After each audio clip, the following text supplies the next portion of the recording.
Hey everyone, welcome back to the Craft Parenting Podcast, the podcast about two Cincinnati craft beer lovers with a parenting problem. Thank you so much for being here. My name is Joe Ludwig, and with me is my lovely wife and co-host, Caroline. How's it going, Caroline? I've got the power. Oh, I turned that down. There we go. I found my audience. I muted them because I have the power to do that now. You took mission control for me, didn't you? I did. I have to learn how to do this because we want to do a lady episode, but I can't do a lady episode if I don't know how to run the board. I can always run the board. That defeats the purpose of it being a lady episode. I won't have a microphone. So you have the board for the first time, and I don't have anything to do. It's you weird. You have a Google Doc. I do have a You have a beer. I do have a beer. It's a really good beer. You can finish our taxes because they're right next to you. Oh. Hopefully by the time this comes out, they will be finished. So there's that. They should be. I need like 3 documents, and only one of them I need from you. I'm very proud of you. You didn't fall asleep putting Lily to bed and her baby because you had to put both of them to bed. That's right. Lily did not want to go to bed. So I kind of forced her into bed, and I said, you don't have to go to bed, but you can just sit here. And she started whining, and then I'm like, Lily, your baby's here. She's like, oh, baby. And she started rocking her. She told me, Daddy, baby's crying. Mm-hmm. And then I said, Lily, why don't you sing to your baby? And we sang Twinkle, Twinkle, Little Star. Aw, that's sweet. I'm assuming the baby stopped crying. Probably. So I forgot to tell you this. Last night, Lily also fell asleep with the baby. And like the baby had to be next to her. And I swear Lily fell asleep and then woke up, said, baby crying, and like patted her baby a few times and then went back to bed. And I was like, okay, Loopy, whatever you say. Well, you bring a pillow when you camp out in Lily's bed. I would like to be comfortable. You go out for the whole experience. I mean, You go I under paid the for covers. that bed. I'm going to enjoy it. You go under the covers. You have a pillow. I don't do that because then that encourages me to fall asleep, even though I do it anyway. But you fall asleep anyway. The other night, I took 2 tries to wake you up. And I was like, if I have to go back in this room again, I'm not going to try to wake him up. I'm just going to throw the covers over him and go to bed. So Lily has this tie pillow Mm-hmm. that she made her. No, your sister made her. My sister made her. Someone made her. And I used that. But tonight, the baby had to use it. So Lily Of course. Lily literally kind of pushed me out of bed. I mean, you do take up a lot of space. Not on my side. I sleep on my side. Anyway, we have another great show planned out. This week, we are going to talk about our life before kids versus, I guess, during kids. Yeah, because I mean, we still have kids. We have not kicked them out of the house yet. So however you want to phrase that. I guess the best way is before kids, life before kids, and life with kids. So we'll be talking about that and what are the differences between the two that we've noticed so far. Mm-hmm. So let's dive in and get started.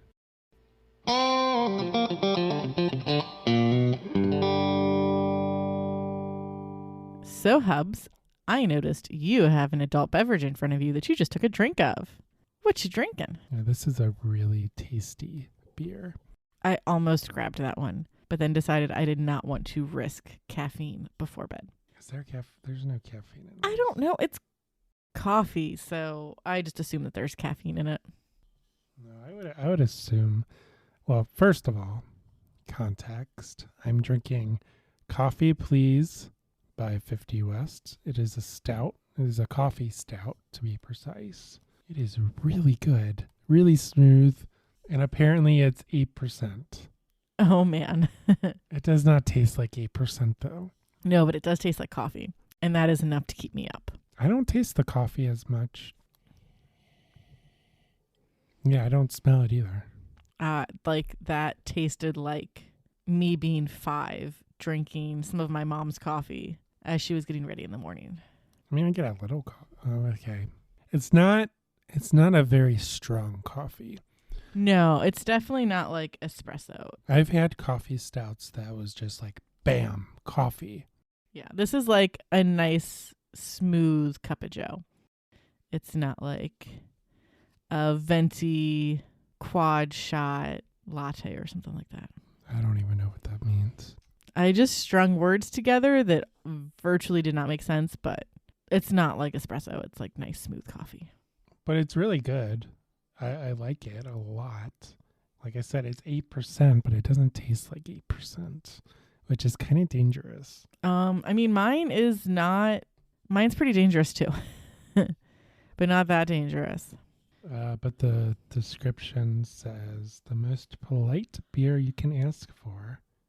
Rich coffee stout with a smooth finish. It is definitely very, very smooth for sure. And I really like the artwork too.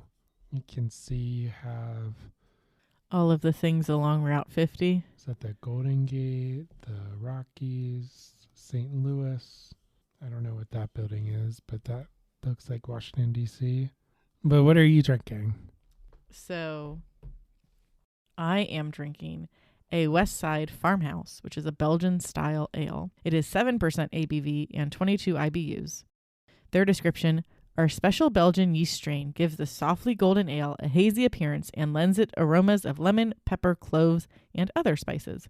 Brewed with barley, wheat, and oats, light hopping balances out the crackery malt, and the dry finish will have you reaching for a second sip. I mean, this does not taste like a 7% beer. It's really smooth. I could crush like 4 of these in a row if I was not a mother who falls asleep 20 minutes after she sits down. Kids, man, they will wear you out. Today, it was literally running down the street, chasing Lily. Not like down the street. It was on the sidewalk. I took the kids on a walk after I got home because the weather was nice. And Lily was the master of her own, momentum. So we stayed to the sidewalk. We never crossed the street. But we went from our house to Uncle Josh's house and back. How did you not cross the street?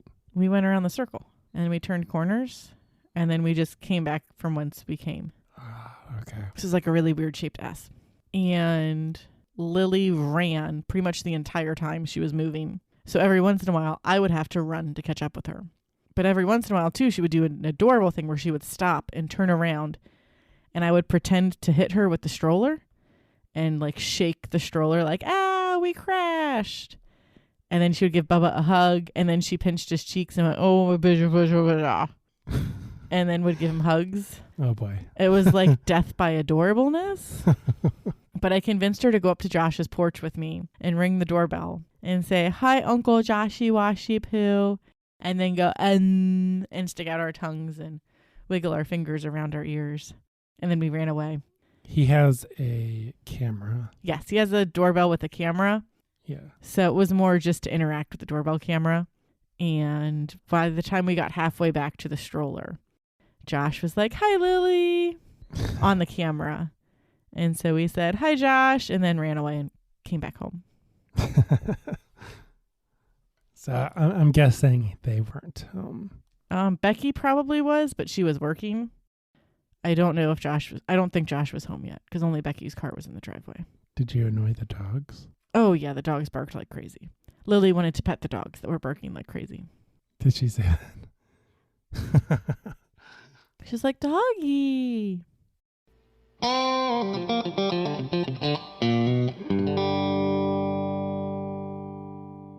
So now it's time for What's Bugging Caroline in Children's TV, where you, Caroline, tell us all about the lack of physics and logic and sense in children's TV. So what is bugging you this week?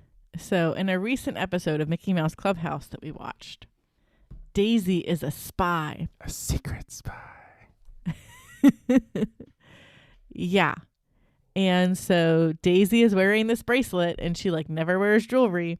And we're sitting down to have a picnic with It's Mickey, Pluto, Daisy, and Minnie. And Daisy's bracelet starts making noise. And Minnie's like, Daisy, your bracelet's making noise. And Daisy's like, that's not my bracelet. It's my secret spy bracelet. And then, like, proceeds to tell everyone that she's with that she's a spy. And it's her first mission. And then they all get to hear what her first mission is. So her first act of being a secret spy is not being secret about being a spy. She did not hashtag keep the secrets. No, she did not. But I mean, we help her out because we're trying to get Pete from finding Clarabelle's recipe for cookies, for biscuits and dog biscuits, because Pete really wants to make himself hundreds of these biscuits, when really all he has to do is ask Clarabelle for some, and she's like, yeah, you can have as many as you want, like they're free. Like, how do these people, like, but it's a co-op. They don't need physical money. They just trade each other goods for stuff, goods and services or something. Every once in a while we have to pay in like bows and buttons, and one time we have to pay in rose petals. Gumdrops. Okay, wait. The rose Or petals are gumdrops. creepy now. Because what do you need rose petals for? Is he making potpourri, or is he trying to make a sexy experience in his bedroom? I don't know, Joe. What show are we having our children watch? The more we have these episodes, the more I question whether or not our children should be watching Mickey Mouse Clubhouse, and they really like the show. Elliot really likes it now. Yeah. Like, it's second to Elmo. Mm-hmm. But speaking of Pete, is he a good guy or a bad guy? Because in Season 1, he's a bad guy. Season 2, he starts to transition to a good guy. And then eventually he's just straight good guy.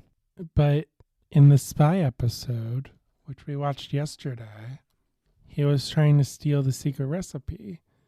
But in today's episode, he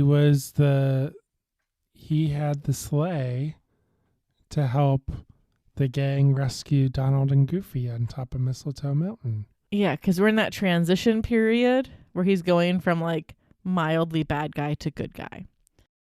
Like, they have to be more friends or something. That's not transition. That's like complete opposite. There's no arc. Maybe it's like the first season of Firefly and they didn't air the episodes in the order in which they were supposed to be aired, because they wanted to air the most exciting episode first, and therefore the first season does not make sense unless you watch it in number order and not release order. Well, the number order is the release order. You have to do it in the intended order. Yeah, because they do train job before they actually get everybody on the ship together. Is that everything that's bugging you this week? I mean, in regards to children's TV, yes. Okay. I'm starting to have like some things about Beauty and the Beast, but I cannot do that to myself because I really like that movie. But we'll see, maybe next time. All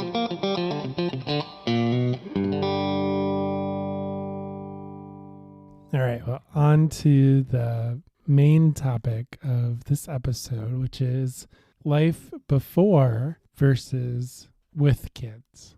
Yeah. Joe and myself have been together almost 13 years, and our lives have changed drastically since we met. We started dating in college and would schedule vacations around school breaks and co-ops. After we both got big people jobs, it was easier to schedule vacations and other things because homework and studying no longer existed. But then we got a dog, so freedom was semi-reduced. You have to find somebody to watch the dog for you while you go on vacation. Well, Zoe was a brat. She would always wake us up at 3 a.m. I mean, she just wanted to spend more time with us because she loved us. Well, she had to go potty. She was a puppy. So, yeah, we had a dog. And then in 2019, we welcomed Lily into the world, and then she determined our schedule. She still determines our schedule, but now Elliot helps her complicate our schedule even more. And you even forgot the second dog, our executive producer. So not a whole lot changed from getting Zoe, like from Zoe to Clara. But you mentioned Zoe and Lily and Elliot. Because Lily and Elliot have opposite sleep schedules. Clara just refuses to eat dinner and stresses me out because she won't eat her food. Clara, stop snuggling in those blankets and eat your Brinner because you didn't eat breakfast either. No, Zoe ate her breakfast. Well, Clara should have eaten it faster. Ultimately, your schedule in life change as much as your family unit determines. Some families travel the country with their kids, and some families don't leave their city until the kids get to a certain age. Whatever works for you and your family is what you should do. This is what our story is and what has worked for us. We are not RV families. Like, I'm starting to see more RV families because, like, reels on Facebook, and I am like, no thank you. I like my house. You know, they're trying to condition you to not own a house. To be a nomad. Yeah. RV life. It would be fun for like 2 weeks. And then I would really miss my childcare that lives like 10 minutes away. Please watch these children. I need a break. I've ranked these things from easy things to hard things as far as how much your life changes before children and after children. So we're going to start off with the easy things, and then we'll do the medium things, and then we'll do the hard thing. But like easy things for us might be hard things for other people. So for the easy things, some things are super easy to do with or without kids. Kids might change a few things, but overall your experience is roughly the same. So the first thing on my list is getting takeout or delivery. Since you're going to eat wherever you determine, your kids won't affect this too much. If you're eating at home, it's just a matter of where you're eating the food and whether or not you need to order extra food for the kid. Before the kid starts eating people food, you don't have to order them anything. Eventually, you start feeding them off of your plate as their diet allows, and when no one is happy with the amount of food they're eating, you get them a kid's meal. We are at a 1 kid's meal every time we go out to eat now. One day that will turn into 2 kids' meals. Elliot does like to eat. He does. He double fists. He does a lot. Drive-thrus are your friend when your kid is itty-bitty and will easily sleep in the car and is having a nap strike at home. Just make sure the line isn't too long, or the kid might notice that the vehicle stopped. We have had a few times in the drive-thru line where we have stopped a little too long, and the napping child has noticed that the car is no longer moving and gets very annoyed. This would be Lily. Mostly, yeah. We haven't gone a lot of drive-thrus with Elliot. But I mean, like, if we do like DoorDash or Uber Eats, it's okay. Now we don't have to go out and get food. The kids can eat in their chairs like they're accustomed to, and then we can eat at the table, or like I eat dinner and then you eat dinner or whatever. Like, not a whole lot has changed before and after kids with takeout and drive-thru, other than quantity of food that we've ordered. I was going to say we never got drive-through food before kids. I mean, every once in a while, we did not do as much DoorDash until after Lily was born. Part of that was due to the pandemic, but the other part was just convenience. No, I remember specifically the first time we ordered DoorDash was Nick and Tom's the day before Thanksgiving, 2019.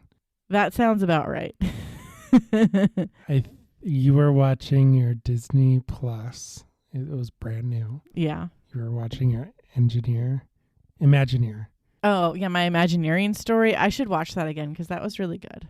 And was I steam cleaning the carpet? Probably, because we were going to have people over for Friendsgiving. And I was probably like, I am not cooking, but we need food because we have no food.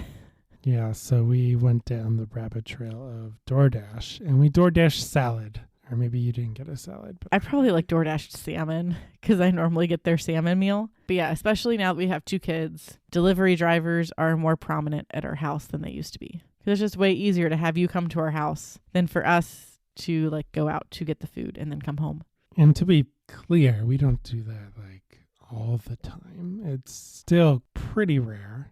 Yeah, it's definitely decreased now that Elliot is big enough to eat out with us. The next thing on my list is watching movies at home. Through streaming services, you have a ton of movies available to you. Back in our day, Netflix was a mail DVD delivery service, and you could only have so many discs out at a time based on what your payment level was. It was great when they finally started letting you stream things online because you didn't need to wait for the mail to be able to start watching the next episode of a TV show if you finished the DVD you had. I remember watching Alias with you on Netflix DVDs, and it's like, okay, we're on to episode 4 out of 4 on this disc. Let's tell Netflix that the disc is in the mail. So they will send us the other disc as we are sending them this disc back. No, I think they had to receive it before they sent it.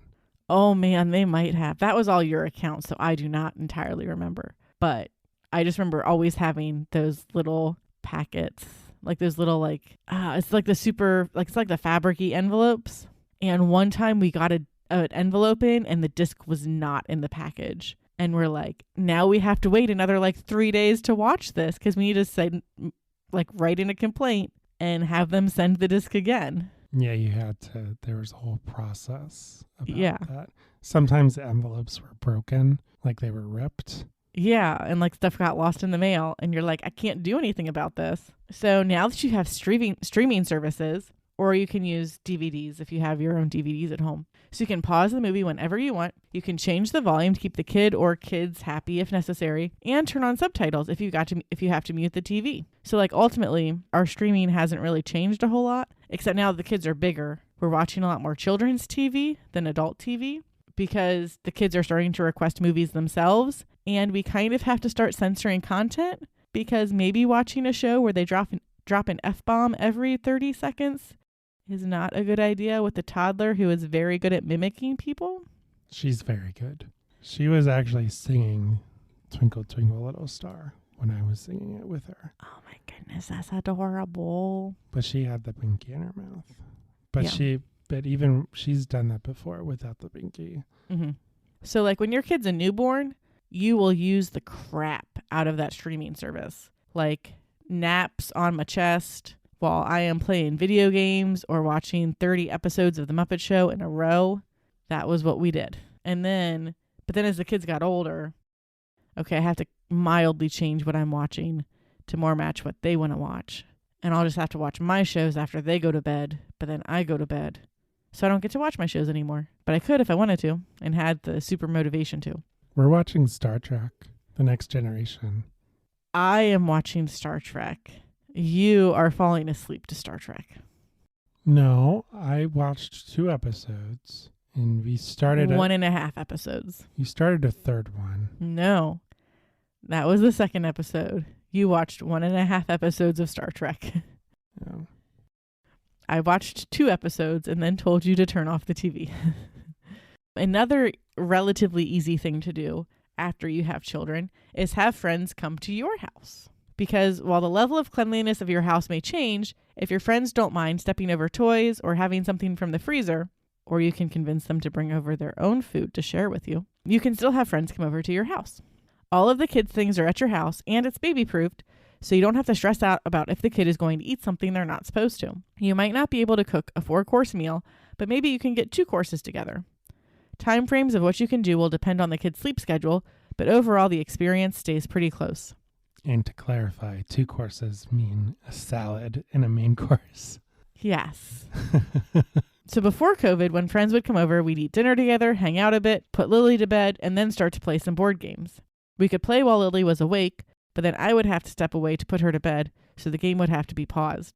In order to avoid that, we just wait until she was in her crib to start playing. So pre-Lily, we would get together with our friends once or twice a week. We'd make dinner one night, they'd make dinner the next night. And then when they made dinner, we'd bring dessert. And as soon as we finished eating, we'd just play 3 board games. Or we would play Pandemic Legacy. Yeah, or we would play Pandemic Legacy. Season 1, and then there's a season 2. Yeah. But then after Lily was born, we didn't get to play as many board games, but we would still get together for dinner, hang out for a bit. I would put Lily to bed, and then we could play games after Lily went to bed because you don't have to worry about what Lily's doing or, oh, hey, we all have to kind of pause because we can't keep going around the circle if I'm not here. So we still hang out with friends, just not as frequently as we used to because now they have kids and we have kids. Everyone has kids. Yeah. Unless if we get everyone somewhere for a weekend, and even then you have no idea what the kids are going to do. It's hard to hang out with multiple friends at the same time. But that's away from your house. You can bring whoever you want to your house as long as they are available to come. Now we'll move on to medium things. So these are things that can vary based on what the activity is or what your children are like. If your kids are older, it might not be as big of an issue for you. So the first thing is eating out of the house. We did a whole podcast about eating at restaurants with small children. Basically, you do you, but know what your kids like. Don't be jerks and don't super stress your kids out if they're exhausted. Listen to our other podcast episode for more. I will link in the show notes. Good job, Joe. If I remember. So the next thing is going to a friend or relative's house. So this will heavily depend on how child-proofed their house is and what you feel comfortable with. Our high chair is pretty easy to transport, the chair portion of it. I'm like gesturing to the high chair like people can see it. I mean, Platinum Patreon members can see it. No, it's Mama needs a box of wine. I think we covered that in the last episode. Is that the highest tier? But how much is a box of wine? Because maybe. I don't know. There's like Daddy needs a beer, Mama needs a box of wine, and like maybe like the kids need an ice cream cone. Everybody gets a treat at each level. How come you get more liquid than I do? It's boxed wine, Joe. Would you rather the boxed wine or the beer? The beer. Yeah. Our high chair is pretty easy to transport, the chair portion. So in going to a house when like Lily was 6-ish months old, like starting to get into food stuff, so if we're going places where there wasn't a high chair for the kid, we brought the high chair along with us. And like we've brought it for Elliot a handful of times. Just so that one of us doesn't have to be holding a baby while we're eating, especially as your kid gets into feeding themselves. You trying to eat while they are trying to eat just becomes you don't get to eat anything because they are eating all of the food that you are trying to put in your mouth. That seat can be a big lifesaver. The big thing is like whether or not their house is child-proofed.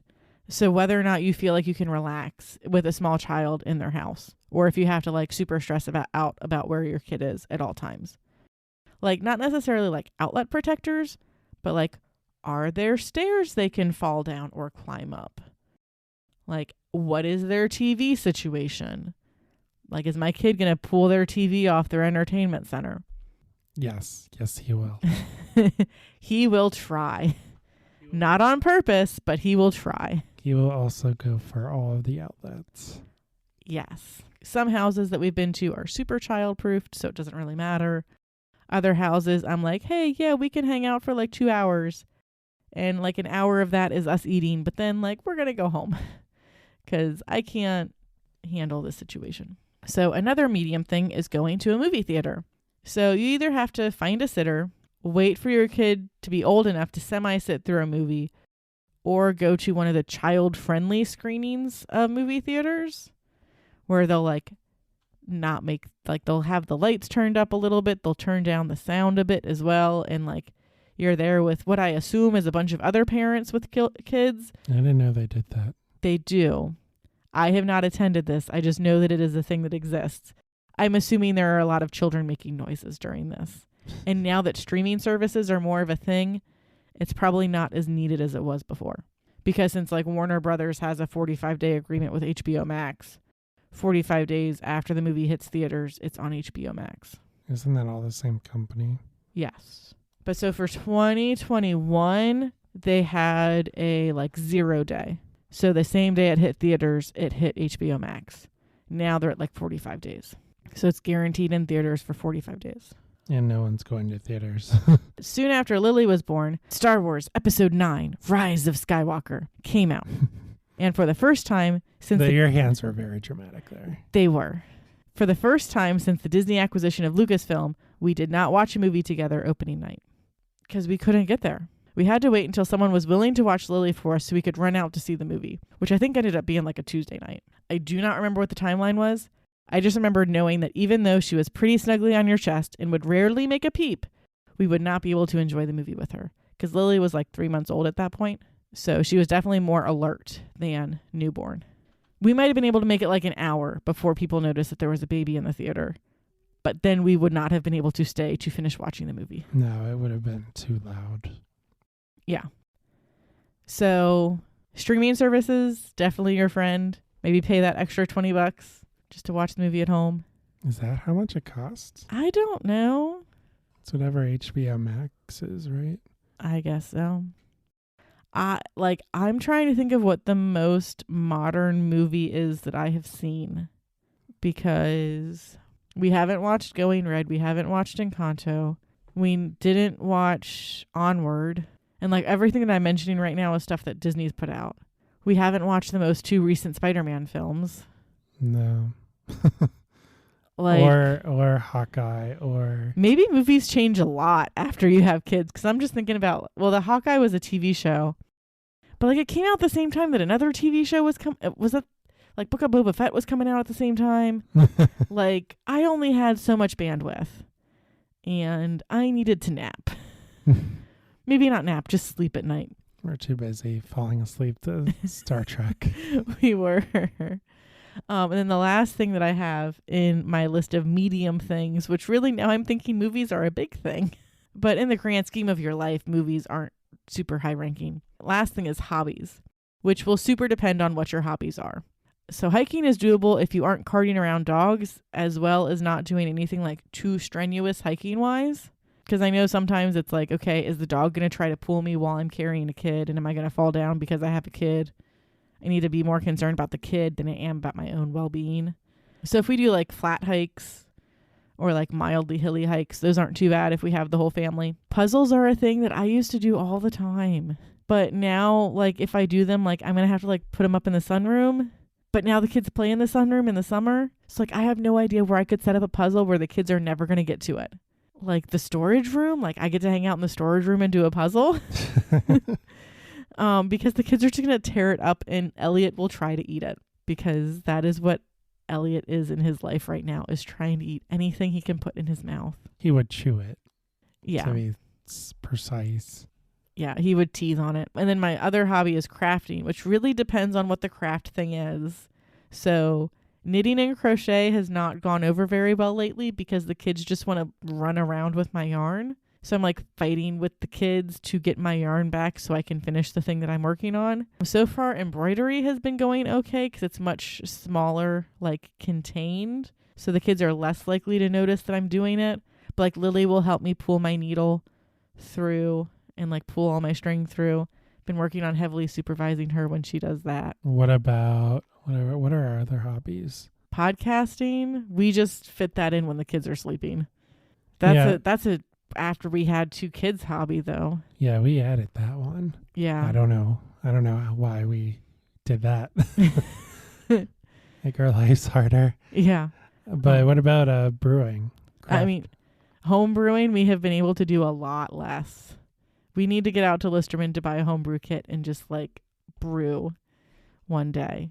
Well, yeah, that one's tricky because you have to clean. Mm-hmm. Which we have a whole episode on that too. I'm on Mark. So previous Joe knows to also like link back to our homebrew episode and Mark.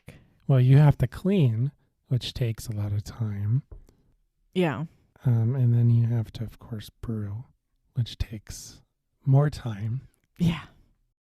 So it's a big project. And the big thing is the cleaning, which the kids could undo with their licking things and touching things and throwing things all over the house and reaching for anything that's within their grubby little paws. Yeah. But like I had an old coworker who he told me, once you have kids, you're never going to homebrew again, because I haven't homebrewed in the last 7 years. And the last time I homebrewed was when my wife was pregnant with our first kid. But he also said that she had no idea what the second half of the homebrewing process looked like before you threw it in the fermenter, because they drank so much while they were homebrewing. Oh boy. She'd be drunk by the time they were half done. Well, she was pregnant? No, before she was pregnant. Like the last time they brewed was when she was pregnant, so she wasn't drinking. And she's like, what? This is weird. Why are we doing this? We've never done this before. And he's like, we literally do this every time. You just are too drunk to remember. And we don't get that drunk when we homebrew, so it's not that big of an issue. It's more the keeping things clean. And the time commitment. Yeah, like it's a whole day thing. You have to like watch. Mm-hmm. Watch the pot so it doesn't boil over. Eventually Lily will be able to help us. She's getting real close. We'll make a brewer out of her yet. But we have brewed a couple times. We have, and we need to brew again. We got to bite the bullet, and we just got to do it. I think we brewed 3 times last year. At least twice, maybe 3 times. We brewed a Schwarzbier, a Nut Brown, and a Heffa. Did we brew a Heffa? I don't know if we brewed a Heffa. I mean, if we did, we would have drank it all right away, so it would not surprise me. Was it a honey wheat, or was that 2020? The book's over there, but I don't remember. The book's over there. Well, anyway, I think we talk about what we brewed. We do. In that episode that I marked. Yeah, we haven't brewed since we recorded that episode. We have not. So the last things are hard things to do after you have children. So these are things that can be very difficult. But again, the difficulty level depends on what you and your family are comfortable with and how your children, like child or children, behave. So the first one is going on long car trips, which really depends on the kid. Our trip to Myrtle Beach was lots of fun, but the drive was a lot different than what we were used to. In college and after, Joe and myself would routinely drive down to the southern part of Florida, go to Myrtle Beach driving through the night, and just drive as often as possible as we could to whatever our final destination was. Our first trip down to Florida, which we were like 18 and 20, we had no plans on where we were going to stop. Just when we get tired, we'll stop and see what rooms are available. If we didn't get a hotel room reserved for us, we potentially would have shown up on my grandpa's doorstep at 11 p.m., a day earlier than he anticipated. Whoops. We didn't. We still showed up at like 4 p.m. or something like that. Florida is freaking long. It's ridiculous. I would not want to do that drive with children. And we drove to Myrtle Beach through the night where we rotated drivers because we drove with a friend. I didn't drive through the night, though.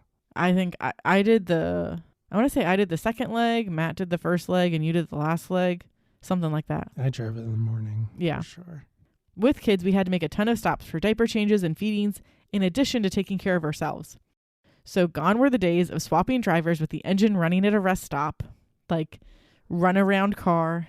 I think I would do 2 laps around the car just to get my blood moving and then hop into the driver's seat while you were hopping in the passenger seat.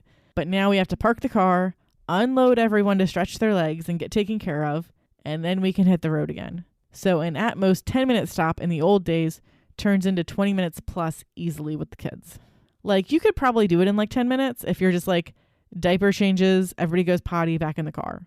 But when you're I gotta let the kids run around a bit because if I just throw them straight back in the car, they're gonna yell at me. We need to have a snack. So let's just have the snack outside of the car so my car isn't full of goldfish dust. It was because normally we can drive to Myrtle Beach in 11 hours? I don't know. Is it 8 hours? Maybe it's 8 hours. We could do it in 9 hours, but it took us 11 or 12. Or maybe it is closer to 10. It was it took us way longer to get to Myrtle Beach than it has ever taken us before.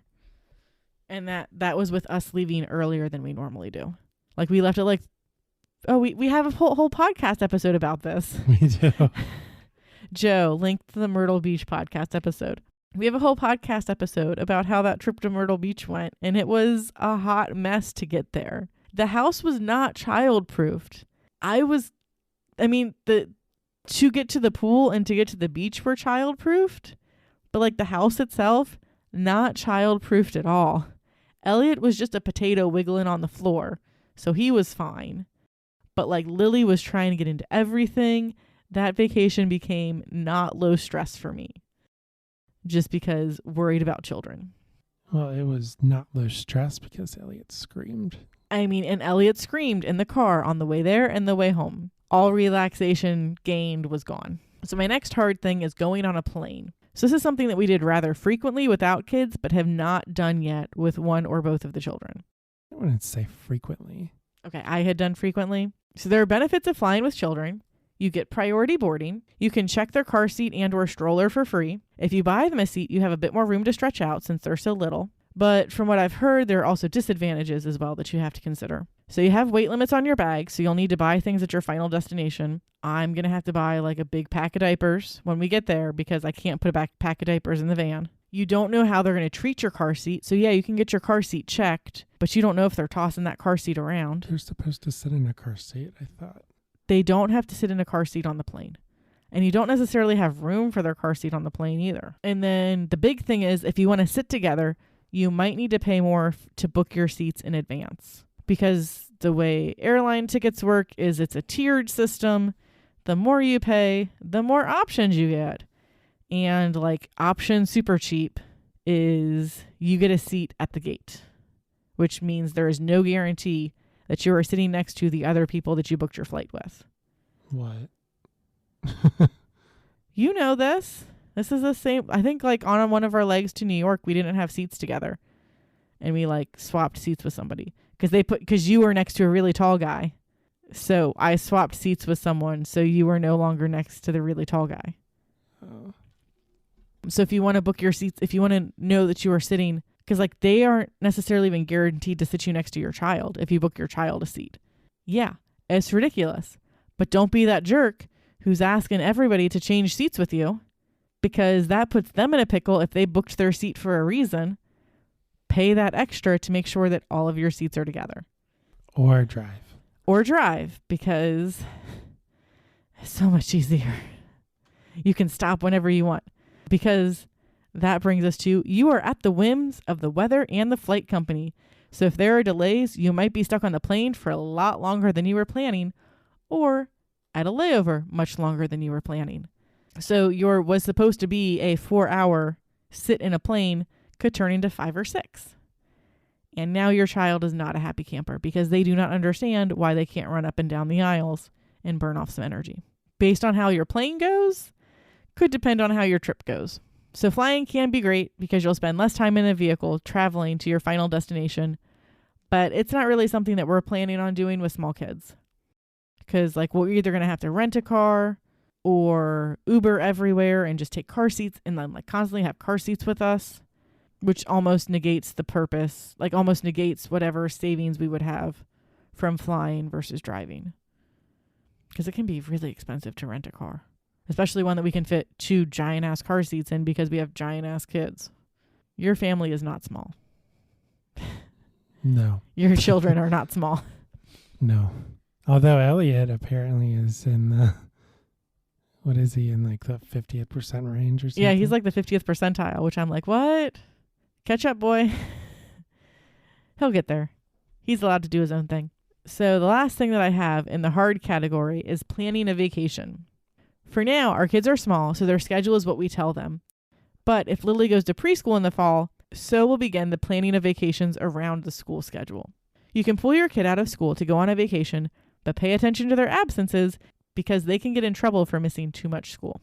In addition, you now have to plan your vacations around things that are child-friendly or what your kids want to do. Going to the beach with the kids was fun, but it was stressful because all of the water and the risk of drowning. So I'm just like, okay, yeah, let's go play in the ocean. But then what happens when my baby is floating away in the ocean? Like, no, stay by mommy at all times. So since we had a lot of family members keeping an eye on the kids, it gave us a little bit of peace of mind. But if it's just your immediate household going on vacation, so if it's just like me, Joe, Lily, and Elliot, we can't have a date night because there's no one to watch the kids. We can't like go out to the grocery store without like taking the kids with us.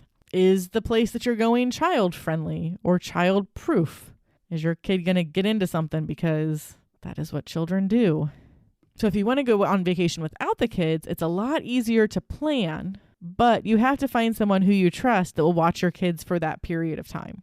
So I know when I was around 8 years old, I spent a week bouncing from friend's house to friend's house a few nights at a time while my parents were on vacation in Vegas.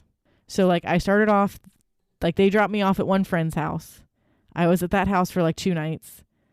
I had like an activity to go to or something where like they dropped me off with my stuff, but then a different family picked me up to then spend like 2 nights at their house. And maybe I moved to a third house, which was then what my parents picked me up from. That's way too complicated. But how long were they willing to put up with me, like being at their house? Probably 2 nights was their maximum. So my parents had to figure out where I was going to stay and how I was going to get from A to B before they left on vacation, because you have to remember, I was 8. This was before cell phones were very popular for everyone to have. Back in my day, So like I had flip phones. my dad had a cell phone, and I was like, what? I can call you just using the 513 area code? I don't have to like put in the Vegas code to call you? Because that was just crazy to me. And now it's like we got friends with all different with all different area codes that live like 5 minutes away from us because they've just kept their phone number. So like in addition to planning your vacation, you have to plan what the kids are going to be doing. If you decide to abandon them. Yes, if you decide to abandon them. And make sure that you don't like, you know where they are. Everything is coordinated before you leave. Or just hope that you've got somebody who's willing to watch them for a week straight. Grandma will. We'll see. Well, and I remember too, like even when your sister was older, because she would have been in middle school at that point, your parents went to Cancun for a week while your brother was in Myrtle Beach for a week. And you were either working, I want to say like you were on co-op, and I was in school, and I vaguely recall this. we had to figure out what we were doing with your sister. Well, your parents had to figure out what they were doing with your sister. And so like you and your sister started off, but then like together, because your parents left like early Sunday. So Sunday night, you dropped her off at like Oma and Opa's house. And then she was at their house Sunday, Monday, Tuesday. And then Wednesday morning, before I went to school, I picked up Jenna from Oma and Opa's house and drove her to your grandma's house and then went to school. And then like that Saturday, we had to pick up your parents from the airport. So we had to pick up your sister and then pick up your parents to then head back home. So like even though your sister was in middle school, we still carted her from one house to another because nobody wanted to take care of her for the full week. Or nobody could. Or they couldn't. Yeah, okay. So yeah, I'm sure it happens for vacations become complex. And like I would love to take the kids to Disney, but they're not quite old enough for that yet. There's a lot of rides that they can't ride yet. Elliot still takes 2 naps. I need to get him down to at least 1 nap a day. And then hopefully get Lily like out of needing a nap. Or she's also on 1 nap a day. I mean, she's already on 1 nap a day, but if we can make it like a shorter nap. She sleeps at like 5. Yeah, so like we could do like, hey, head back to the hotel, nap, go to this park to watch the show and have dinner. But Elliot's still a mess. So we're trying to figure out now what vacations we are going to do this year. And honestly, we don't know yet. I'm kind of thinking St. Louis because they've got, I think that's where the really cool children's museum is. I might have to Google that. But like they've got the arch. They've got like a few things that we could potentially do. Though I don't know if the kids would really like get anything out of that. We'll have to research it. Yeah. If you have any suggestions for stuff that's within like 8-ish hours of Cincinnati, I don't even know if St. Louis is within 8-ish hours of Cincinnati. I was just like, where can we go that has things? St. Louis is this about the same as Chicago. Okay, so that's like 6 hours. They're just on opposite corners. I think I have an old boss who did it in like 5 or 4. Oh boy. So those were the things, like this isn't like a super comprehensive list, but these were the things that I thought of that our lives have been affected the most since we've had children. There's a lot more love in our lives. There's a lot more messes. Like I didn't even get into chores. Like trying to get any chores done around the house is nigh impossible because you have toddler helpers or you just have somebody making a mess over in this corner of the house while you are cleaning up a mess in the other. Basically. You just, dear Lord, bless this mess. And you clean what you can when you can. You didn't even talk about bedtime routine or... No, no. morning routine. No. And that's all, man, that's going to be fun once the kid starts going to like school. Because, yeah, we got to get you breakfast and dressed and out the door by the same time mommy goes out the door. And right now, mommy does not do anything with the kids in the morning because they're still sleeping when she's walking out the door. They really like their sleep. They do. They're so cute. We are so blessed. Yeah. Our kids like sleep.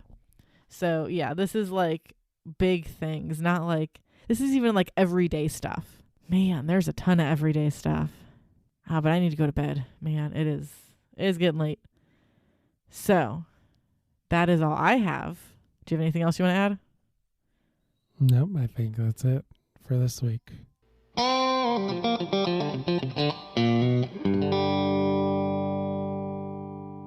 So, Joe, I've been told you have a dad joke that will make me laugh. What is it? All right, are you ready for this? Yeah.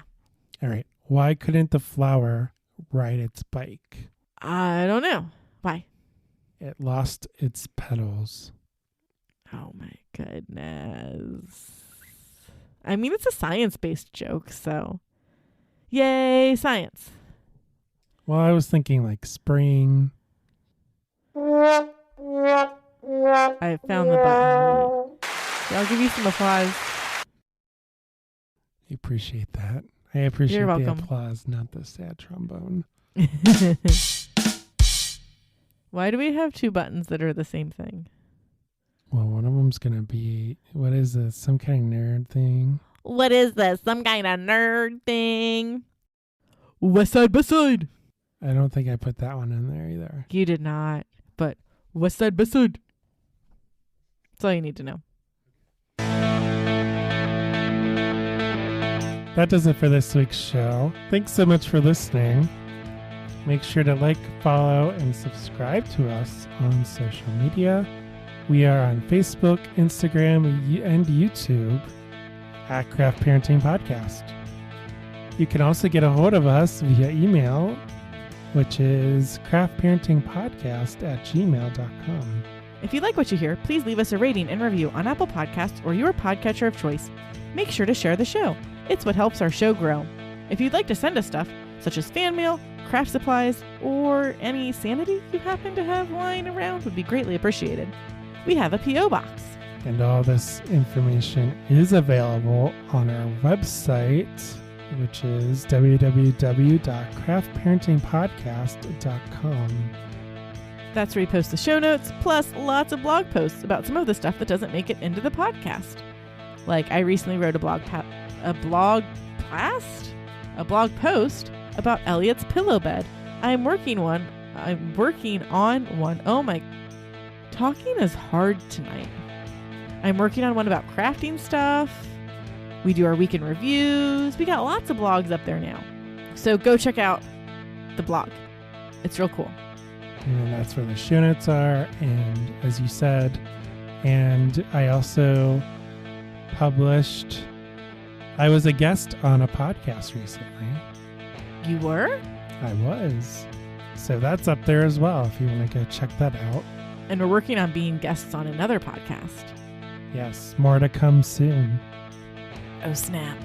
And if you want to follow me personally on Instagram, you can do that at Craft Parenting Joe. And I am at Caroline Creates Crafts. All right, and with that, I'm Joe. And I'm Caroline. See you next time on the Craft Parenting Podcast.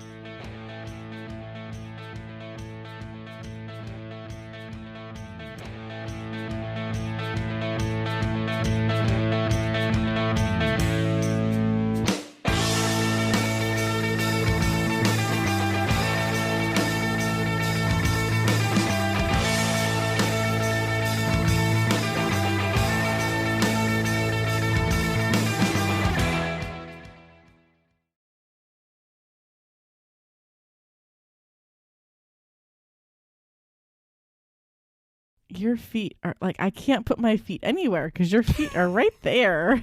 What the what? Are we playing footsies?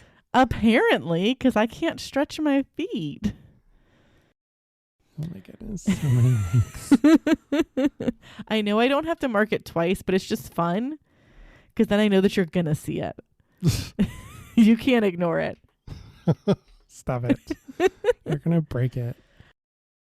So dad, because it's dad joke, and I, instead of saying Joe, I said dad. So Merry Christmas. What is happening? I don't know. I meant to hit that button before I hit that button, and then I hit them both at the same time. And I'm just going to fade me out now. Jam out, Joe. Rock on. Peace.